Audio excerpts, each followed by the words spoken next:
To take a line from the Broadway musical Suffs, which is about the birth of the Equal Rights Amendment, progress is possible, not guaranteed. It will only be made if we keep marching on. The fight to ratify the ERA goes on, with over 120 House lawmakers now pressuring President Biden to take action. They want the president to direct the nation's archivist to certify the ratification of the ERA and then publish what would be the 28th Amendment. It's a move that would finally enshrine gender equality in the Constitution. Legal pushback from Republicans seems inevitable, but with a radical anti-democratic administration days away from taking power, isn't it the perfect time for President Biden to take aggressive action? Joining me now is Virginia Congresswoman Jennifer McClellan. Congresswoman, always good to see you. You were in Virginia State Senate when 4 years ago the Commonwealth became the 38th and final state needed to ratify the ERA. Why is it so important that President Biden enshrine the ERA into our Constitution? Well, first of all, it would cement his legacy as a fighter for women's equality, going back to his days in the Senate when he passed the Violence Against Women Act. He's been a champion for reproductive freedom. And now he can finish the job that was started over a century ago, that Virginia finished by becoming the 38th state to ratify the ERA. And now he can make sure that it is finally published. The text of Section 1 of that amendment, or proposed amendment, would say that equality of rights under the law shall not be denied or abridged by the United States or by any state on account of sex. What kind of massive roadblock would this serve against Republican attacks on not only abortion rights, but also LGBTQ+ rights? Well, first of all, like you said, it would ensure that equality under the law finally applies to women, finally applies to prevent gender discrimination. Women were not included in the Constitution when it was first written. And it is time for us to put it in the sequel by putting the Equal Rights Amendment in the Constitution. It would prohibit laws that, like restrictions on abortion, that only apply to one gender. It would prohibit any gender discrimination at all against anyone for any reason. And it is past time that we do it.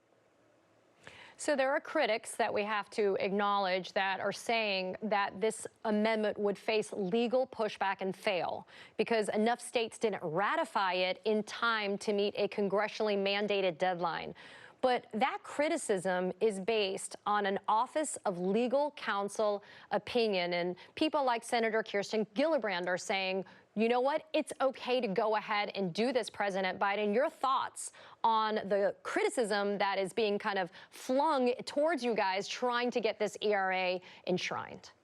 Well, first of all, the so-called deadline itself is unconstitutional. Nothing in the Constitution authorizes Congress to put any additional requirements on constitutional amendments other than what's in the Constitution itself. And federal law says that once an amendment meets the requirements of the Constitution, which does not include any deadline, it shall be published. The archivist certified the ratifications of Illinois and Nevada after this so-called deadline, and he should also ratify the certification of Virginia. This should have happened 2 years ago under the terms of the Constitution. And just because someone might file a lawsuit, if that were a reason not to publish an amendment, there would be no amendments to the Constitution at all, because all of them have been litigated. So the requirements have been met.